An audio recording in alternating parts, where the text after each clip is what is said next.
এত বেশি তিনি যদি পথ চলেন পা উঁচু করলে আর শাজিম পর্যন্ত চলে যান।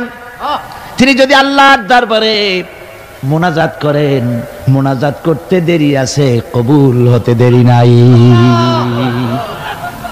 হাত তোলা লাগে না, হাত তোলা লাগে না। আমরা যে হাত তুলে মোনাজাত করি, হুজুর সাল্লাল্লাহু আলাইহি ওয়াসাল্লাম হাত তুলেছেন, আবার অনেক সময় হাত তোলেননি। কোন কোন সময় হাত, হাদিস শরীফে এসেছে এভাবে হাত উঁচু করেছেন আকাশের দিকে।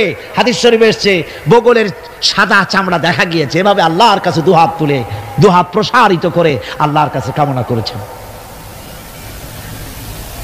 এমন সত্তা, মনে এরাদা করতে দেরি, কবুল হতে দেরি নেই। হাদিস শরীফে এসেছে হযরত আবু হুরায়রা রাদিয়াল্লাহু তাআলা আনহু একবার রাসূল করিম সাল্লাল্লাহু আলাইহি ওয়াসাল্লামের দরবারে কাঁদতেছিলেন। হুজুর জিজ্ঞেস করলেন, আবু হুরায়রা তুমি কাঁদো কেন? হুজুর হযরত আবু হুরায়রা বলেন, হুজুর আমার মা আমাকে মেরেছে, আমি সেই জন্য কাঁদতেছি। হুজুর বলেন, মা তোমাকে মারলো কেন? কোনো বেয়াদবি করেছো নাকি? তিনি বললেন, না কোনো বেয়াদবি করি নাই, তবে মারলো কেন? হযরত আবু হুরায়রা বলেন, হুজুর আমার মা হচ্ছেন মুশরিকা, আমার মা কাফের। আমি অনেক রাত হয়েছিল বাড়ি ফিরতে, আমার মা জিজ্ঞেস করলো এত রাত কোথায় ছিলি? আমি বললাম, মা তামাম পৃথিবী যে কদম মোবারক চুমতে পারলে নিজেকে ধন্য মনে করে, আমি সেই রাসূলের দরবারে ছিলাম, আসতে দেরি হয়ে গেছে। ইয়া রাসূলুল্লাহ, আপনার নাম শোনা মাত্র আমার মায়ের গায়ে আগুন জ্বলে গেল। সহ্য করতে না পেরে আমাকে মায়ের আরম্ভ করে দিল। বলল, আবু হুরায়রা হয় আমার বাড়ি ছাড়বি, না হয় মুহাম্মদ সাল্লাল্লাহু আলাইহি ওয়াসাল্লামের ঘর ছাড়বি, কোনটা করবি কর। আমি বললাম, মা তোমার গায়ে যত শক্তি আছে সমস্ত শক্তি দিয়ে তুমি আমাকে প্রহার করো, আমি তামাম তোমার বাড়িটা সুদ্ধা তামাম দুনিয়া ছেড়ে দিতে পারি, কিন্তু রাসূল পাক সাল্লাল্লাহু আলাইহি ওয়াসাল্লামের কদম মোবারক ছাড়তে পারি না। ভাইরা আমার, হযরতে আবু হুরায়রা কাঁদতেছেন। আল্লাহর নবী বলেন, তুমি কাঁদো কেন? তোমার মা তোমাকে মেরেছেন, আমি এখানে কি করব? এখানে তো আমি কোনো দখল আন্দাজ করতে পারি না, আমি কি করতে পারি? এখানে ইন্টারফেয়ার তো আমি করতে পারি না, মা তোমারে মেরেছে। হযরতে আবু হুরায়রা বলেন, ইয়া রাসূলুল্লাহ, মায়ের বিরুদ্ধে কোনো নালিশ করার জন্য আপনার কাছে আমি আসি নাই। বলে, কেন এসেছো? হযরত আবু হুরায়রা বলেন, হুজুর এসেছি এই জন্যে, আমি জানি আপনি যদি আল্লাহর দরবারে কোনো ব্যাপারে দোয়া করেন আল্লাহ রাব্বুল আলামিন তা মঞ্জুর করে নেন। আপনি মেহেরবানি করে আমার মায়ের হেদায়েতের জন্য আল্লাহর কাছে দোয়া করুন। হুজুর সাল্লাল্লাহু আলাইহি ওয়াসাল্লাম দুহাত উঁচু করলেন, বললেন, আল্লাহুম্মা ইহদি উম্মা আবি হুরায়রা, আয় আল্লাহ আবু হুরায়রার মাকে তুমি হেদায়েত নসিব করে দাও। এই দোয়া রাসূল করতেছেন, হুজুরকে দোয়ার মধ্যে ফেলে রেখে আবু হুরায়রা দৌড় আরম্ভ করেছে বাড়ির দিকে। পেছন থেকে কয়েকজন সাহাবী তারা দৌড়ে গেল। আবু হুরায়রা দৌড়ায় কেন? এত ভদ্র মানুষ, কোনো সময় কারো সাথে রাগারাগি করে না, দৌড়ায় কেন? নিশ্চয়ই কোনো বিপদ বুঝি হয়ে গিয়েছে, পিছন থেকে জামা টেনে ধরেছে। কি হয়েছে, দৌড়াও কেন? হযরতে আবু হুরায়রা বলেন, আমার জামা ছেড়ে দাও, আমাকে দৌড়াতে দাও। আমি দৌড়াইয়া বাড়ি পৌঁছে গিয়ে দেখতে চাই আমি আগে দৌড়ায় বাড়িতে গেলাম না নবীজির দোয়া আমার আগে আমার বাড়ি পৌঁছে গেল, কোনটা হলো আমি সেটা দেখতে চাই। হযরতে আবু হুরায়রা দৌড়াতে দৌড়াতে ঘরের কাছে গিয়ে নক করেছে। ভিতর থেকে আওয়াজ এলো, কে? কিছুক্ষণ পর মা আমার বেরোলেন, মাথার চুল দিয়া পানি পড়তেছে, বুড়া মানুষ।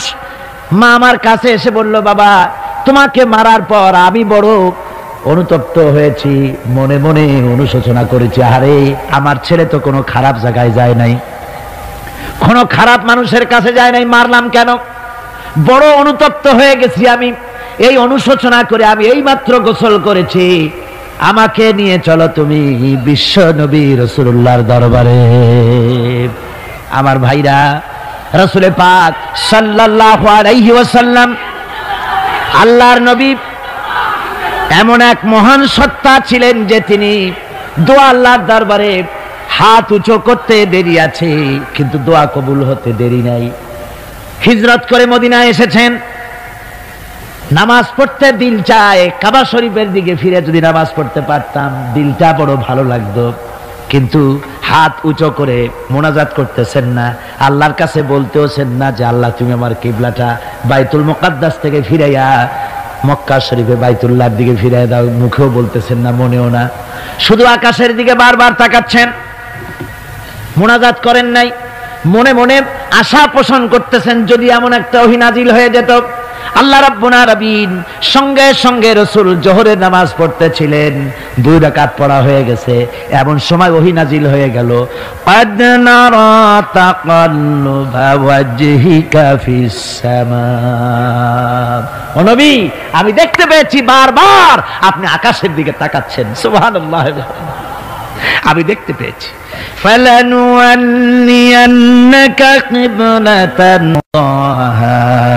ফাওয়াল্লি ওয়াজহাকা শাতরাল মাসজিদিল হারাম। আর দেরি নাই, আপনার মনের আশা পুরা হয়ে গেছে, এক্ষুনি আপনার কিবলা পরিবর্তন করুন। হুজুর 2 রাকাত পড়েছিলেন বাইতুল মাকদাসের দিকে ফিরে, বাকি 2 রাকাত তিনি মক্কা শরীফের কাবা শরীফের দিকে ফিরলেন। আজও পর্যন্ত সেই মসজিদ আছে, সাক্ষ্য দিচ্ছে নবীর কথা কিভাবে মঞ্জুর হয়। মসজিদে কিবলাতাইন মদিনা মুনাওয়ারায় সেই মসজিদ আজও আছে। ভাইরা আমার, রাসূল পাক সাল্লাল্লাহু আলাইহি ওয়াসাল্লাম এত বড় মর্যাদা সম্পন্ন ব্যক্তিত্ব, মহান ব্যক্তিত্বের উম্মতের মধ্যে আল্লাহ আমাদের শামিল করেছেন। শুকরিয়া স্বরূপ আমরা পড়ি আলহামদুলিল্লাহ। জোরে সোরে পড়েন আলহামদুলিল্লাহ।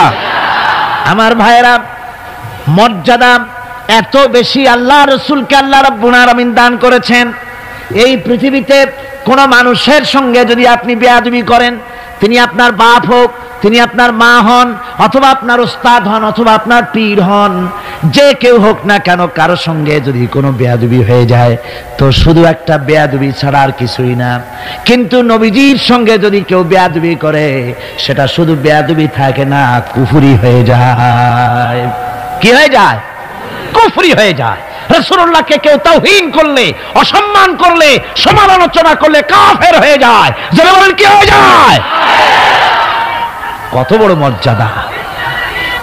রাসূল পাক সাল্লাল্লাহু আলাইহি ওয়াসাল্লাম, তার সামনে সাহাবায়ে কেরাম বসা, হুজুর কথা বলছেন, সাহাবায়ে কেরাম তারাও কথা বলছেন। কথা বলতে বলতে এক পর্যায়ে সাহাবীদের গলার আওয়াজ বড় হয়ে গেছে, হুজুরের গলার আওয়াজ শোনা যায় না, সাহাবীদের গলার আওয়াজটা বড় হয়ে গেল। আল্লাহ রাব্বুল আলামিন এতটুকু বরদাস্ত করলেন, আমার নবীর গলার আওয়াজের চাইতে তোমাদের আওয়াজ বড় হলো কেন? সঙ্গে সঙ্গে ওহী নাজিল হয়ে গেল। আল্লাহ রাব্বুল আলামিন বলেন, ইয়া আইয়ুহাল্লাযীনা আমানু লা তারফাউ আসওয়াতাকুম ফাওকা সাউতিন নবী। ও বিশ্বাসীরা, খবরদার, তোমরা যারা ঈমান এনেছো শোনো, তোমাদের গলার আওয়াজ যেন আমার নবীর গলার আওয়াজের চাইতে বড় না হয়ে যায়। যদি তা হয়, আনতাহবাতা আমালুকুম, জীবনের সমস্ত ভালো কাজগুলি আমি আল্লাহ বরবাদ করে দেব।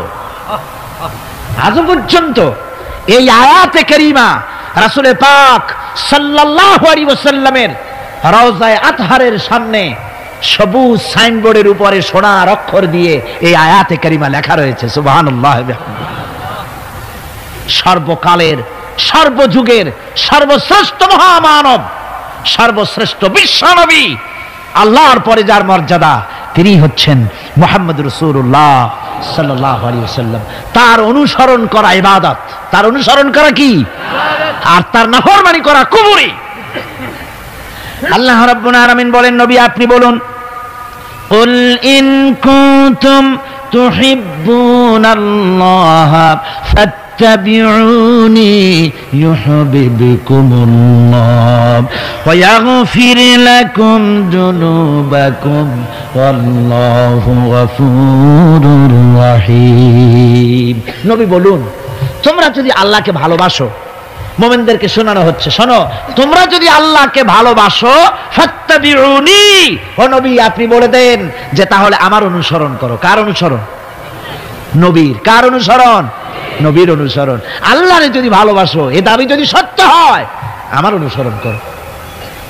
আর আমার অনুসরণ যদি করো, আল্লাহ পাক বলেন, নবী শুনায়া দেন, আপনার অনুসরণ যারা করবে আল্লাহ তাদেরকে ভালোবাসবেন। আর শুধুই ভালোবাসবেন না, তামাম জিন্দেগির সকল গুনাহ খাতা রব্বুল আলামিন মাফ করে দিবেন। জীবনের সব গুনাহ মাফ হয়ে যাবে যদি হুজুরের অনুসরণ করা যায়। বিশ্বকবি, কবি সম্রাট আল্লামা ইকবাল রাহমাতুল্লাহ আলাইহি বলেছেন, की मोहम्मद से वफा तूने तो हम तेरे हैं ये जहां चीज ही क्या लोहो कलम तेरे हैं। मोहम्मद सल्लल्लाहु अलैहि वसल्लমের সঙ্গে मोहब्बत জুড়ে দাও, আকাশ আর জমিন তো দূরের কথা, লোহ কলম পর্যন্ত আমি আল্লাহ তোমার জন্য করে দেব। তুমি মুহাম্মদের হয়ে যাও সাল্লাল্লাহু আলাইহি ওয়াসাল্লাম, তার অনুসরণ করো, তার অনুকরণ করো জীবনের সব ক্ষেত্রে। ভাইরা মা, তিনি হচ্ছেন আদর্শ। ভালো করে শুনুন, এই পৃথিবীতে কোন পীর সাহেব, কোন খাজা বাবা, কোন মাওলানা সাহেব, কার অন্ধ অনুকরণ করা যাবে না। যাবে চোখ বুঝে, চোখ বুঝে, বিনা প্রশ্নে, বিনা তর্কে যার অনুসরণ করতে হবে তিনি হচ্ছেন মুহাম্মদ রাসূলুল্লাহ সাল্লাল্লাহু আলাইহি ওয়াসাল্লাম। বিনা প্রশ্নে। কোন পীর সাহেব বললেন সকালবেলায় 10,000 বার আল্লাহু আল্লাহু করো, আল্লাহ আল্লাহ আসতে হু জোরে, অথবা লা ইলাহা ইল্লাল্লাহ 500 বার জিকির করো, লা ইলাহা আসতে ইল্লাল্লাহ জোরে। আর ইল্লাল্লাহ কোন কোন মুরিদরা তো এত জোরে করে তাতে কলব থাকলেও পারে গেলেও পারে। আপনি ওই পীর সাহেবের কথা মতো এই জিকির করবেন, আপনাকে দেখতে হবে রাসূল পাক সাল্লাল্লাহু আলাইহি ওয়াসাল্লাম এইরকম জিকির করেছেন কিনা। ঠিক কিনা বল? সাহাবায়ে কেরাম রিদওয়ানুল্লাহ তাআলা আলাইহিম আজমাইন তারা এরকম জিকির করেছেন কিনা। যদি রাসূল এরকম জিকির করে থাকেন, সাহাবায়ে কেরাম এরকম জিকির করে থাকেন, অবশ্যই সেই জিকির আমরা করব। ঠিক কিনা? অন্ধভাবে কাউকে গ্রহণ করব না। কেউ পাগড়ি বাঁধলো, পেছনটা 6 হাত লম্বা রাখলো, আমার পীর সাহেব, সেই জন্য আমি বুঝি আমিও 6 হাতের জায়গায় বরকতের জন্য 12 হাত একেবারে লম্বা করে টানতে টানতে আসবে রাস্তার উপর, এরকম করব না। জামাটা কেমন হবে, মোষটা কেমনে কাটবো, দাড়িটা কিভাবে রাখবো, টুপিটা কিভাবে লাগাবো, খানা কিভাবে খাবো, তারপরে কিভাবে কি করব আর না করব, সবটার মানদণ্ড হচ্ছেন কে? উসওয়ায়ে হাসানা। লাকাদ কানা লাকুম ফি রাসূলিল্লাহি উসওয়াতুন হাসানা। গ্রহণযোগ্য একমাত্র মহত্তম আদর্শ হচ্ছে তোমাদের রাসূল, তাকে দিয়ে গ্রহণ করতে হবে। পায়ের নখটা কেমনে কাটবে, মাথার চুলটা কেমনে কাটবে, আদর্শ হচ্ছেন মুহাম্মদ রাসূলুল্লাহ সাল্লাল্লাহু আলাইহি ওয়াসাল্লাম। ওই রাসূলের অনুসরণ অনুকরণ করে কোন পীর সাহেব, কোন মাওলানা সাহেব যদি বলে, তাহলে তাকে অনুসরণ করা যাবে। তবে মিলায়ে দেখতে হবে যে কথা ঠিক আছে কিনা, উনি যা বলছেন, উনি যা করছেন ওইটা ঠিক আছে কিনা। তা না হলে ধোকায় পড়ে যেতে হবে। কিসে পড়তে হবে? ধোকায় পড়ে যেতে হবে। আজকাল তো নানান রকম বাইর হয়েছে, বুঝলেন না? নামের আগে সৃষ্টি লাগায় দেয়। ওই যে ঢাকার কাছে এক জায়গায় একটা সদরদ্দি সৃষ্টি হইল, তারপরে তাকে উঠায় দেওয়ার জন্য কত সংগ্রাম হলো, কত মানুষ মরলো। আপনারা পত্রিকা পড়েন নাই? সে বলেছে রোজা না রাখলে চলবে, ইফতার আসরের সময় করলে হবে, আর রোজার দিন দুপুরের সময় চিড়ে টিড়ে খাইলে অসুবিধা নেই, বুঝলেন? যশোরে গেলাম, সেখানে শুনলাম সেই পাকিস্তান আমলে এক পীর নাকি আসছিল, এসে বলে গেছে ভাই আসল পর্দা মনের পর্দা, এর থেকে বাইরের কোনো পর্দা না, লোক দেখা না পর্দাটা করে লাভ কি, আসল পর্দা মনের পর্দা। তারপরে মনে মনে নামাজ পড়ো, মনে মনে রোজা রাখো, মনে মনে হজ করো, যাকাত দাও, মনটা সাফ হয়ে গেলে তোমার আর কোনো অসুবিধা নাই। এই মনের পীর আসলো, আমি সেই এলাকায় গেলাম, যাইয়া শুনি এই রকমের কাম করছে। আমি বললাম ওই লোকটা যদি আবার আসে আম গাছের সাথে বান্ধা ধুইও। তারপরে সে যখন বলবে যে আমার তো পেশাব পায়খানা করা লাগবে, আমারে ছাড়ো, তোমরা বলবা যে না ছাড়া যাবে না। মনে মনে যদি নামাজ পড়া যায়, মনে মনে পেশাব পায়খানা করুন। যদি বলে আমার ক্ষুধা লাগছে অথবা পানি পান করব, তৃষ্ণা লেগেছে, বলতে হবে মনে মনে যদি রোজা রাখা যায় তো মনে মনে খাওয়া দাওয়ার কামটা সারিয়ে নেন মেহেরবানি করে। এই ধরনের কিছু সংখ্যক লোক বেরিয়েছে যাদেরকে লোকেরা সাহাবীদের চাইতে, নবীদের চাইতেও বড় মনে করে। আশ্চর্য কথা, বিভিন্ন জায়গায় এ ধরনের পীর হয়, তাদের আবার নওরোজ অনুষ্ঠান হয়, তাদের জন্ম দিবসে তাদেরকে গোসল করানো হয়, সেই গোসলের পানি আবার মুরিদেরা খায়। জোরে কর নাউজুবিল্লাহ, জোরে কর নাউজুবিল্লাহ।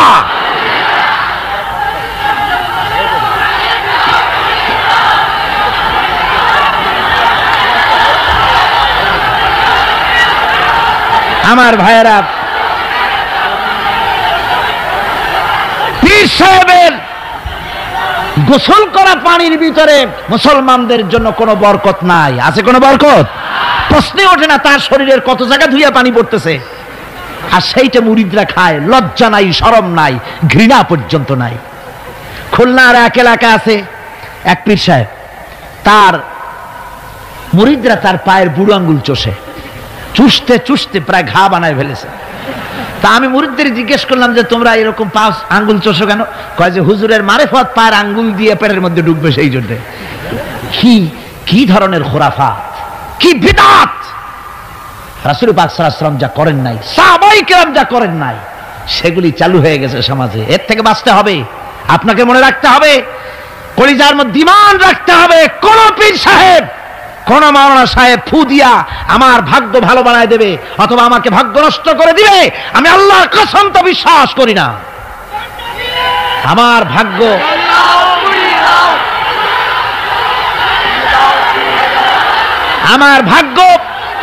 আমার তাকদীর ভালো বা খারাপ এ সবটা হতে পারে আল্লাহর পক্ষ থেকে। কার পক্ষ থেকে?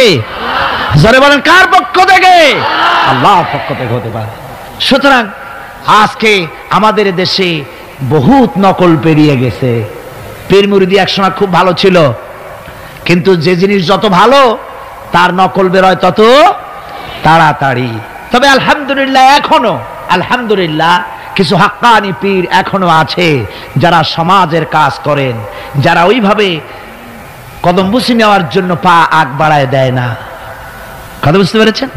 মানুষকে সর্বনাশ করে না, বরং তাদের ইলম আছে, ইলমের দ্বারা মানুষের কাছে হেদায়েতের কথা শোনায়, সমাজ গঠনমূলক কাজ করে, আল্লাহর কোরআন প্রচার করে। এ ধরনের লোক আছে, তবে এদের সংখ্যা কম। ঠিক কিনা কম? এদের সংখ্যা কম। এরা বিভিন্ন জায়গায় মাজার তৈরি করেছে, মাজারাত তৈরি করেছে, একটা দুইটা মাজার না, বহুত মাজার। গাড়ি বাস সব থামাইয়া তারপরে তাদের কাছ থেকে, মানুষের কাছ থেকে পয়সা কালেকশন করা হয়। ঠিক কিনা? এই যে পয়সা কালেকশন করা হলো, আমি জিজ্ঞেস করি, এই টাকাগুলো যে কালেকশন করা হলো, দেওয়া হলো, এই টাকা দিয়ে কবরে যে শোয়া আছে, ওই টাকা দিয়ে তিনি কি কোনো ফায়দা পান? টাকা দরকার কার? জীবিত মানুষের না মরা মানুষের? তো কমন সেন্স নাই কেন মুসলমানের? যিনি ইন্তেকাল করেছেন, মাটির মধ্যে শুয়ে আছেন, তারে টাকা দেই কেন? উনি কি এই কমলার সিজনে কমলা কিনে খাবেন? তো টাকাটা কেন দেওয়া হয়?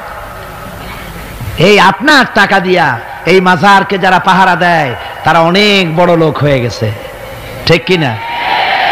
আবার অনেক মাজার আছে যে মাজারে কেডা শোয়া তা মাজারের পাহারাদারও জানে না। এরকম আমি নিজেও দেখেছি। জিজ্ঞেস করেছি যে কবর কার? কত তা তো জানি না। একজন আল্লাহর মাহবুব বান্দা শুয়ে আছে এখানে। কে সেই মাহবুব বান্দা? নাম টাম জানি না, স্বপ্নের মধ্যে দেখলাম আল্লাহর এক অলির কবর এখানে, সেই জন্য গম্বুজ বানাই দিছি।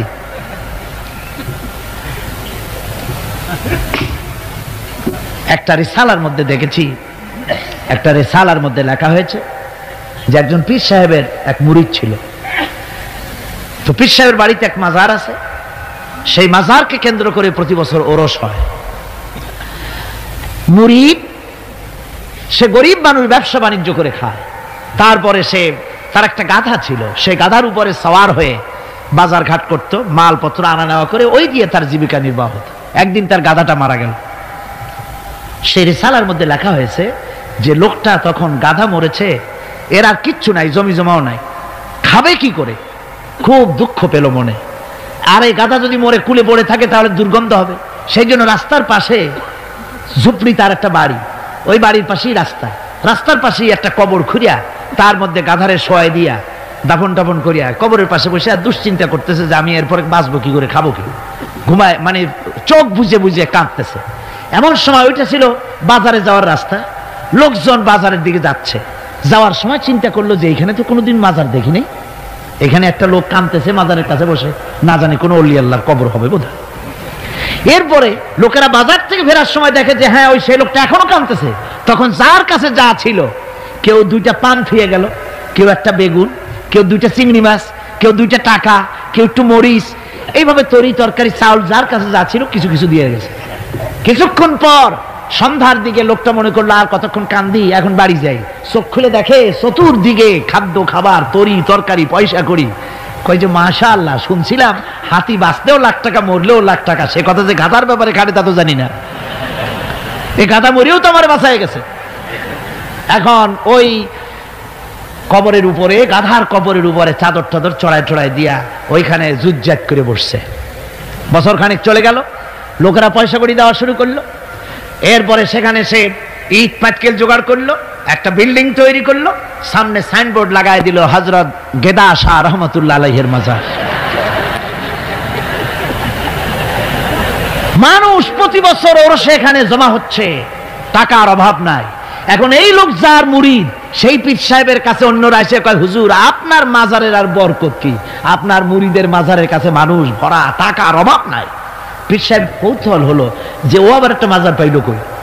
তারপরে একদিন ওই মুরিদকে ডেকে বলল, বাবা সত্যি কথাটা আমারে কও, এই মাজার কার? মুরিদ কয় যে হুজুর আপনি আমার ওস্তাদ, আপনার কাছেই সব শিখছি, কিন্তু এই কথা কাউকে বলবেন না। বলল না, বল না কি হয়েছে, মাজারটা কার? বললো যে হুজুর যে গাধাটা নিয়ে ব্যবসা করতাম ওই গাধাটা মরে গেল, তারে কবরে দিয়ে টিয়া এরপরে পরে এই ঘটনা হয়েছে। পীর সাহেব কয়, আমি আরো চিন্তা করছিলাম যে না জানি কোনো সত্যি কোনো পীর সাহেবের মাজার, অসুবিধা হয় নাই, তোমার ওখানে যেটার কবর ওইটার মায়ের কবর হলো আমার বাড়িতে। মানে ওই বাচ্চা গাধাটা পীর সাহেব দিয়েছিল তারে। আমার ভাইরা আপনারা আশ্চর্য হবেন, বাংলাদেশে এরকম বহুত মাজার আছে, সে মাজারের কোনো ঠিকানা নাই, কার মাজার তারও কোনো খোঁজ খবর নাই। মানুষকে শোষণ করে টাকা পয়সা লুণ্ঠন করা হতেছে। মাজার একটা হলে তার উপরে চাদর দেওয়া লাগবে, আগরবাতি দিতে হবে, মোমবাতি দিতে হবে, গোলাপ পানি ছিটাতে হবে। কোথায় পেয়েছেন? কোন হাদিসে পেয়েছেন? মাজারে যদি চাদর দিতে হতো, রাসূল পাক সাল্লাল্লাহু আলাইহি ওয়াসাল্লামের কবরের উপরে লোকেরা সুতার চাদর দিত না, নিজের কলিজা বার করে কলিজা দিয়ে চাদর বিছায় দিত হুজুরের মাজারের উপরে। জান্নাতুল বাকিতে গিয়ে দেখুন, জান্নাতুল বাকিতে শোয়া আছে, শহাদায়ে উহুদ আছে, সেখানে সেখানে সাহাবায়ে কেরাম আছে, আজওয়াজে মুতাহহারাত আছে, বানাতে রাসূল, ইবনে রাসূল, আহলে বাইত সেখানে শুয়ে আছেন। হযরত ওসমান রাদিয়াল্লাহু তাআলা আনহুর মতো লোক সেখানে ঘুমিয়ে আছেন। রাইসুল মুফাসসিরিন হযরত ইবনে মাসউদ রাদিয়াল্লাহু তাআলা আনহু সেখানে ঘুমিয়ে আছেন। হযরত ইবনে আব্বাসের উনি ওখানে, ওনার কবর হচ্ছে গিয়ে তায়েফে। এ ধরনের ইতিহাসের মধ্যে এসেছে জান্নাতুল বাকির মধ্যে কমসে কম 10,000 সাহাবায়ে কেরামদের মাজার আছে। সুবহানাল্লাহ। যায় দেখেন তো জান্নাতুল বাকিতে একটা চাদর আছে নাকি? যারা হজ করতে গেছেন কোন চাদর দেখেছেন? আগরবাতি আছে, মোমবাতি আছে, গোলাপ পানি আছে। সুতরাং এই বিদআত থেকে বাঁচতে হবে মুসলমানদেরকে। মুসলমানদের সাথে সম্পর্ক মসজিদের, মুসলমানদের সাথে সম্পর্ক কিসের? অবশ্যই মাজারের সাথে সম্পর্ক নয়। মাজারের সাথে সম্পর্ক শুধু এতটুকুন, আল্লাহর ওলিদের মাজারকে ঘেরাও দিয়ে সুন্দর করে রাখুন, যাতে করে অপবিত্র না হয়। লোকেরা কেউ যদি আসে জিয়ারত করার সুযোগ পায়, শিরক বিদআত থেকে মুক্ত হয়ে এতটুকুন করা যেতে পারে। কিন্তু বিশাল আকারের গম্বুজ করে লাইট জ্বালাতে হবে, আগরবাতি মোমবাতি দিতে হবে, এটা সম্পূর্ণ বিদআত। এক শ্রেণীর লোকেরা এগুলি করে ব্যবসা করতেছে। সেই জন্য বলছি যে আমাদের ইত্তেবা করতে হবে রাসূলের। কার ইত্তেবা করতে হবে? যা রাসূল করেন নাই, যা সাহাবায়ে কেরাম করেন নাই, তা আমরা করতে পারি না। এই জন্য আমার মুসলমান ভাইয়েরা, আল্লাহর প্রতি ঈমান, রাসূলের প্রতি ঈমান। ঈমানের অর্থ হলো আল্লাহর নবীর যে কথাগুলি তিনি বলে গিয়েছেন তার ওসওয়াকে ধরে রাখা, রাসূলের আদর্শ দিয়ে পায়ের নখকাটা থেকে শুরু করে মাথার চুল পর্যন্ত গ্রহণ করতে হবে। নবী মুহাম্মদ রাসূলুল্লাহ সাল্লাল্লাহু আলাইহি ওয়াসাল্লামের তিনি যেভাবে যা করেছেন তার উল্টা পাল্টা একটাও করা যাবে না, সব করতে হবে কার কথা মতো? রাসূল পাক সাল্লাল্লাহু আলাইহি ওয়াসাল্লামের কথা মতো। রাসূলের প্রতি ঈমান এর অর্থ হলো তিনি হচ্ছেন আইনদাতা। তিনি আইন ও বিধান দিয়েছেন আল্লাহর পক্ষ থেকে। আইন ও বিধান কার পক্ষ থেকে দিয়েছেন? আল্লাহর পক্ষ থেকে। তিনি যে বিচার করেছেন সেই বিচারক হিসাবে তাকে গ্রহণ করতে হবে। তিনি যে বিধান দিয়েছেন সেটাই মানতে হবে। তিনি শাসক ছিলেন, তিনি রাষ্ট্রপতি ছিলেন, তিনি সব ছিলেন, সকলের জন্য তিনি আদর্শ। তিনি যুবকের আদর্শ, তিনি নানার আদর্শ, তিনি স্বামীর আদর্শ, তিনি পিতার আদর্শ, তিনি রাষ্ট্রপতির আদর্শ, তিনি সেনাপতির আদর্শ, তিনি শ্রমিকের আদর্শ, তিনি সকলেরই আদর্শ। ঠিক কিনা কন? সকলের আদর্শ। রাসূলের ফয়সালা প্রত্যেকটি উম্মতকে মানতে হবে। একবার একজন মুসলমান আর একজন ইহুদি রাসূলের কাছে গিয়ে উপস্থিত হলেন। ইহুদি গিয়ে নালিশ করলো হুজুরের কাছে মুসলমানের বিরুদ্ধে। হুজুর সাল্লাল্লাহু আলাইহি ওয়াসাল্লাম সে নালিশ শুনে তিনি ফয়সালা দিলেন ইহুদির পক্ষে। মুসলমান ব্যক্তি অসন্তুষ্ট হয়ে গেল। তিনি চলে গেলেন হযরত ওমরের কাছে, গিয়ে বললেন, ভাই ওমর, একটা জিনিসের বিচারের সানি করার জন্য আপনার কাছে এসেছি। কি সানি? বলে যে মুহাম্মদ সাল্লাল্লাহু আলাইহি ওয়াসাল্লামের কাছে গিয়েছিলাম, তিনি এই বিচারটা করলেন, আমি মুসলমান, নামাজ পড়ি, চাঁদা দিই, জিহাদে যাই, আর আমার পক্ষে রায় না দিয়ে রায় দিলেন তিনি ইহুদির পক্ষে। আপনি মেহেরবানি করে বিচারের সানিটা করে দেন। হযরত ওমর বলছেন, অবশ্যই আমি সানি করব, বসো। হযরত ওমর ঘরে চলে গেলেন। ঘরের ভিতর থেকে একটা তরবারি নিয়ে এলেন। তরবারিকে খাপ মুক্ত করে তিনি বললেন, আল্লাহর বান্দা, যে ব্যক্তি মুহাম্মদ রাসূলুল্লাহ সাল্লাল্লাহু আলাইহি ওয়াসাল্লামের ফয়সালা করে দেওয়ার পর তার ফয়সালার সানি করতে আসে, ওর সানিটা, ওর ফয়সালাটা এরকম করে করে দিতে হয়। তরবারি দিয়ে আঘাত দিলেন, লোকটি দুই টুকরা হয়ে পড়ে গেল। আমার বন্ধুগণ, সারা এলাকায় সারা পড়ে গেল, মুসলমান, হযরতে ওমর মুসলমান হত্যা করেছেন। তার ওই নিহত ব্যক্তির আত্মীয় স্বজনরা দিয়ত দাবি করতে এলো। আল্লাহ রাসূলের কাছে আল্লাহ পাক জানিয়ে দিলেন যে এই লোক হযরত ওমর কোন মুসলমান হত্যা করেনি, হযরত ওমর যাকে হত্যা করেছে সে ব্যক্তি মুনাফিক। সে ব্যক্তি কি? মুনাফিক। অর্থাৎ হে রাসূল, আপনি ফয়সালা দেওয়ার পর সেই ফয়সালা যে মানে না, দ্বিধাদ্বন্দ্বে ভোগে, ওই ফয়সালা গ্রহণ করতে রাজি হয় না, সে মুমিন নয়, মুসলমান হিসেবে দাবি করতে পারে না, তার জমিনে বেঁচে থাকার অধিকারও সে হারিয়ে ফেলে। আমার মুসলমান ভাইরা, আল্লাহ রাব্বুল আলামিন আমাদের জন্য এভাবে করে তিনি আমাদের রাসূল পাক সাল্লাল্লাহু আলাইহি ওয়াসাল্লামকে দিয়েছেন, ওসওয়া করে দিয়েছেন। তার ইতাআত করা, তার আনুগত্য করা দুনিয়াবাসীদের জন্য ফরজ করে দেওয়া হয়েছে। আল্লাহ রাব্বুল আলামিন বলেন, ওমা আরসালনা মির রাসূলিন ইল্লা লিয়ুতা'a বিইذনিল্লাহ। আমি যে রাসূল পাঠিয়েছি তাদের আনুগত্য করতে আমি বাধ্য করে দিয়েছি। তাদের আনুগত্য শুধু এই জন্যই করতে হবে লোকদেরকে, যেহেতু তারা নির্দেশ করেন আল্লাহর হুকুম অনুযায়ী। আল্লাহর নির্দেশ অনুযায়ী নবীদের আনুগত্য সকলেরই করা লাগবে। মাইয়ুতির রাসূলা ফাকাদ আতা আল্লাহ। আল্লাহ পাক বলেন, যে ব্যক্তি রাসূলের আনুগত্য করে সেজন্য আমি আল্লাহ রাব্বুল আলামিনের আনুগত্য করলো। জোরে বলেন সুবহানাল্লাহ। এরপরে আল্লাহ রাব্বুল আলামিন বলেছেন, ইয়া আইয়ুহাল্লাযীনা আমানু আতিউল্লাহা ওয়া আতিউর রাসূল ওয়া লা তুবতিলু আমালাকুম। আল্লাহ পাক বলেন, ও বিশ্বাসীরা, তোমরা আনুগত্য করো আল্লাহর এবং আনুগত্য করো রাসূলের। কোন ব্যাপারে কোন তো? আনুগত্য যে আল্লাহ করতে বললেন আল্লাহর এবং রাসূলের, কোন ব্যাপারে আনুগত্য? সমস্ত ব্যাপারে, জীবনের সকল অঙ্গনে আনুগত্য করতে হবে। কার? আমি দেখতে পাচ্ছি মাঝখান থেকে দুই একজন লোক হাঁটেন, আমি কিন্তু আগেই নিষেধ করেছি এই বেয়াদবি আল্লাহর হস্তে কেউ করবেন না। আপনার হাঁটার কারণে অন্য লোকদের শোনার মধ্যে ডিস্টার্ব হয়, এই বেয়াদবি কেউ করবেন না। ভাইরা আমার, আল্লাহ এবং রাসূলের আনুগত্য করতে হবে জীবনের সকল ক্ষেত্রে। রাসূল পাক সাল্লাল্লাহু আলাইহি ওয়াসাল্লাম শুধু নামাজের কথা বলেছেন, শুধু রোজার কথা বলেছেন, হজ আর যাকাতের কথা বলেছেন, আর কিছু বলেন নাই নাকি? বলেছেন কিনা? রাসূলুল্লাহ রাজনীতি করেছেন কিনা? রাসূলুল্লাহ প্রেসিডেন্ট ছিলেন কিনা? যুদ্ধ করেছেন কিনা? কিন্তু আজ আমাদের দেশে শুনতে হয় রাসূলের প্রতি ঈমানের অর্থ কি? ঈমানের অর্থ শুধু এতটুকু নয়, রবিউল আউয়াল মাস আসবে আর তোমপে লাখো সালাম, আর সারা বছর খোঁজ নাই। খুব সুন্দর করে দরুদ শরীফ, মিলাদ শরীফ পড়বেন, আর রাসূলের আইন অমর্যাদা হবে।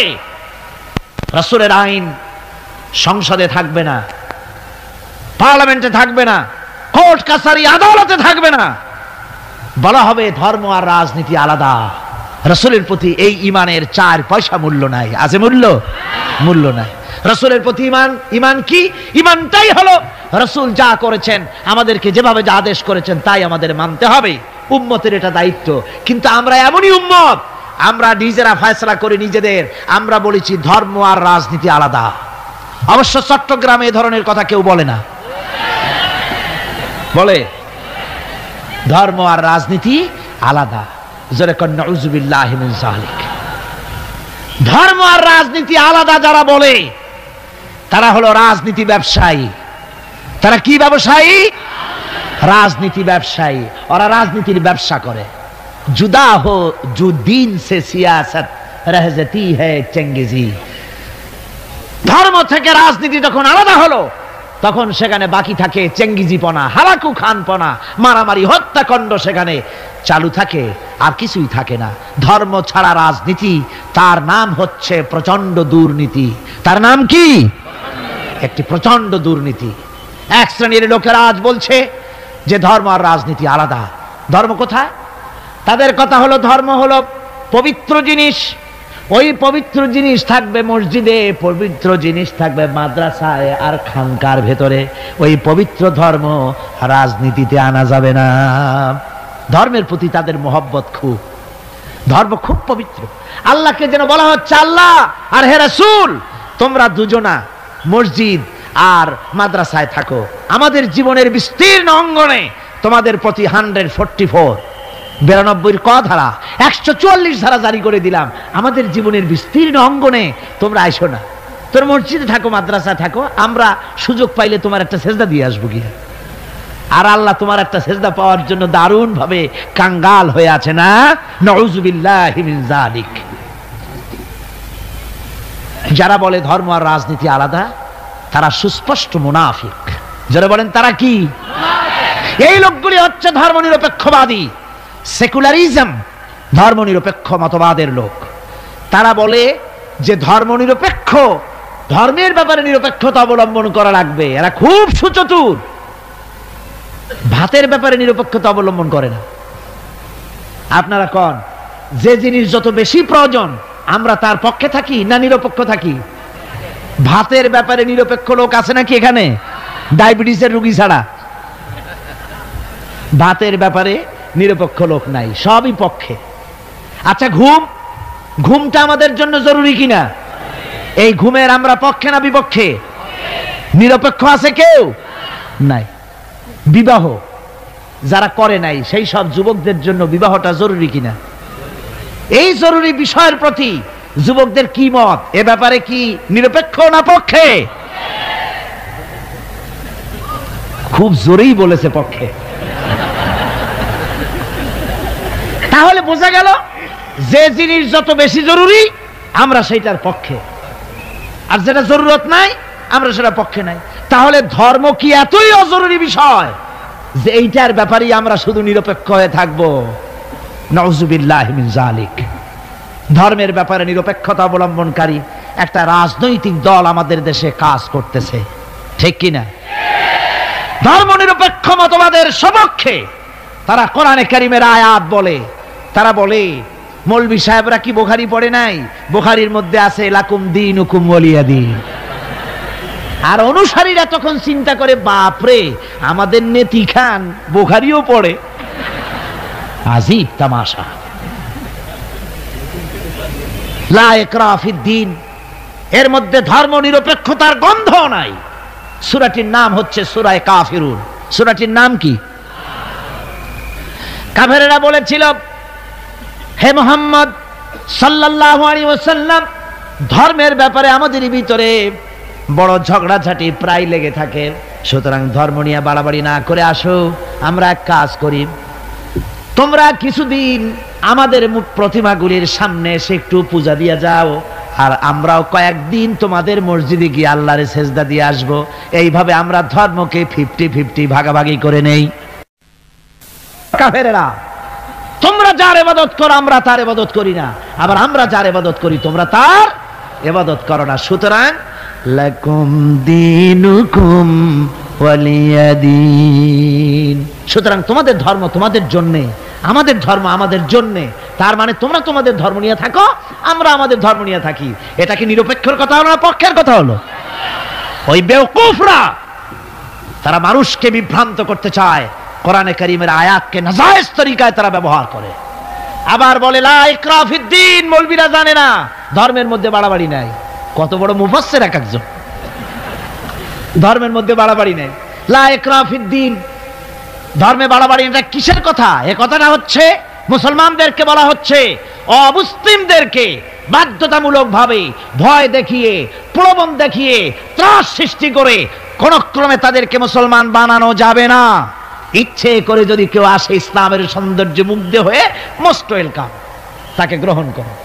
বাড়াবাড়ি করা যাবে না, ভয় দেখানো যাবে না, লোভ দেখানো যাবে না। এটা হলো লা ইকরাহা ফিদ্দীন। আর এই বেওকুফরা এই আয়াতকেও নিয়েছে তাদের ধর্মনিরপেক্ষতার ক্ষেত্রে।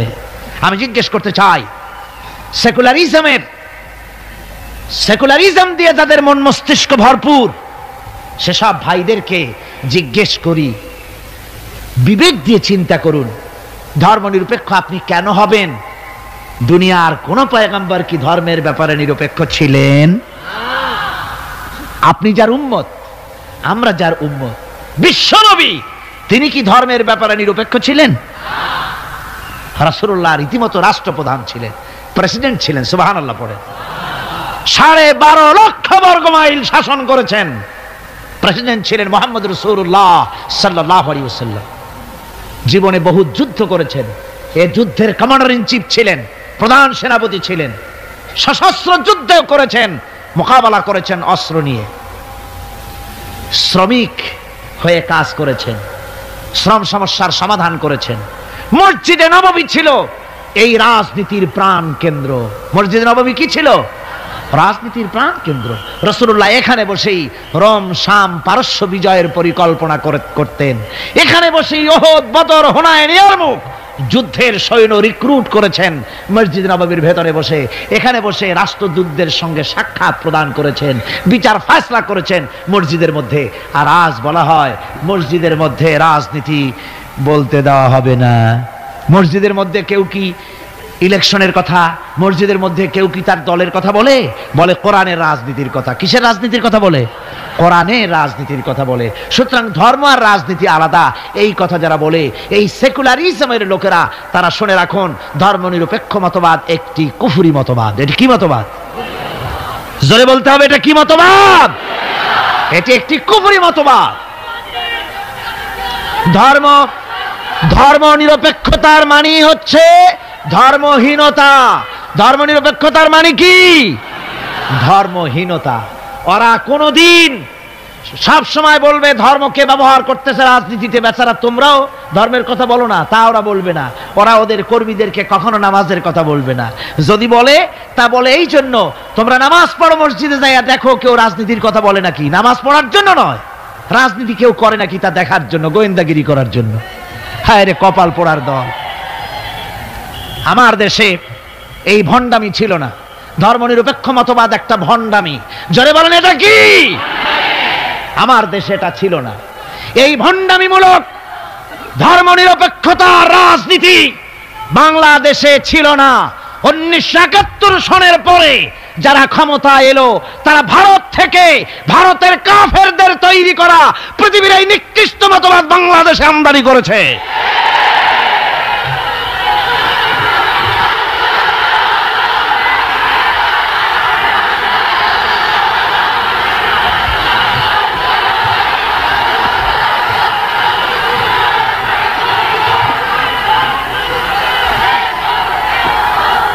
আমার মুসলমান ভাইয়েরা,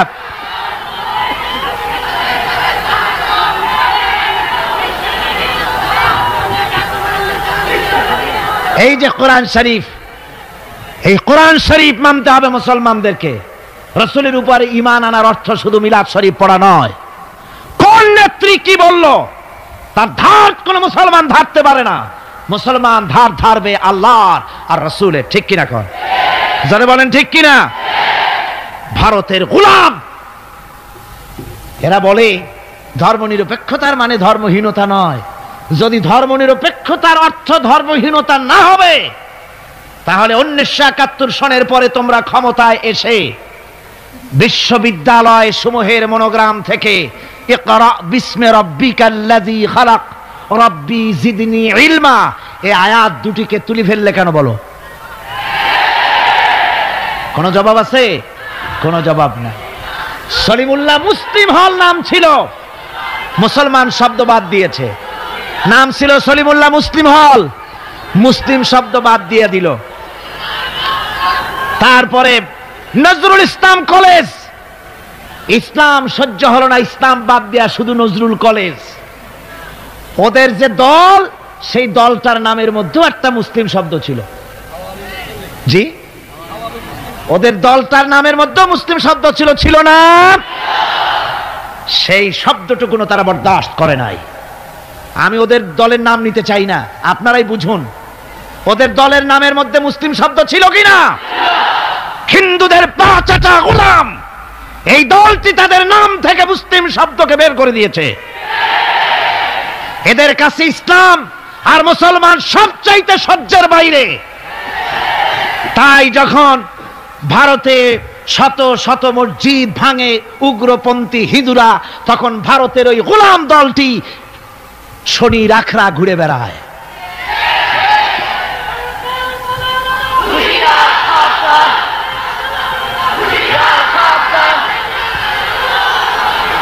আমার মুসলমান ভাইদের খেদমতে আমি আরজ করতে চাই, মুসলমানদের কাজ বুঝতে হবে, ধর্মনিরপেক্ষ মতবাদ মুসলমানদের জন্য জায়েজ নাই, হারাম। দুনিয়ার সব আলেম একমত, এই ফতোয়ার উল্টা কেউ ফতোয়া দিতে পারবে না।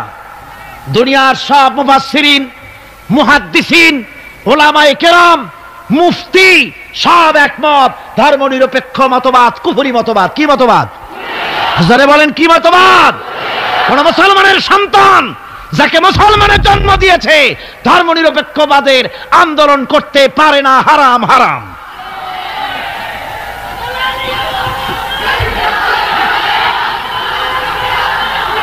আমার বন্ধুগণ, এই কোরআন শরীফের ভেতরে, এই কোরআন শরীফের ভিতরে রয়েছে, আল্লাহ পাক এখানে বলে দিয়েছেন, দেখুন যদি ধর্ম আর রাজনীতি আলাদা হবে তাহলে ইউসুফ আলাইহিস সালাম প্রেসিডেন্ট হলেন কেন? সূরা ইউসুফ আছে না কোরআন শরীফে? হযরত ইউসুফ আলাইহিস সালাম জেলে গিয়েছিলেন, দীর্ঘদিন জেলে ছিলেন। জেল থেকে বেরিয়ে এসে মিশরের অর্থ এবং খাদ্য দুটি মন্ত্রণালয়ের দায়িত্বশীল মন্ত্রী হয়েছিলেন, আছে কোরআন শরীফে। গোটা মিশরের প্রেসিডেন্ট হয়েছিলেন, আছে কোরআনে। সুলাইমান আলাইহিস সালাম গোটা পৃথিবীর প্রেসিডেন্ট ছিলেন, আছে কোরআনে। মুহাম্মদ সাল্লাল্লাহু আলাইহি ওয়াসাল্লাম প্রেসিডেন্ট ছিলেন, আছে কোরআনে। সর্বত্র পয়গম্বরেরা রাজনীতি করেছেন। এই দুশ্চরিত্র লোকগুলি ভারতের গোলামেরা, তাদের কথা হলো আলেম ওলামারা রাজনীতি করবে না, ধর্মীয় মাহফিলে রাজনীতি হবে না। বাংলাদেশ তোমার বাপের সম্পত্তি, এমন ভাবে কথা বলে, বাংলাদেশে ধর্ম নিয়ে রাজনীতি করতে দেওয়া হবে না। মনে হয় যেন বাপ, এই বাংলাদেশ ওর বাপের সম্পত্তি আর আমরা ঘর জামাই থাকি।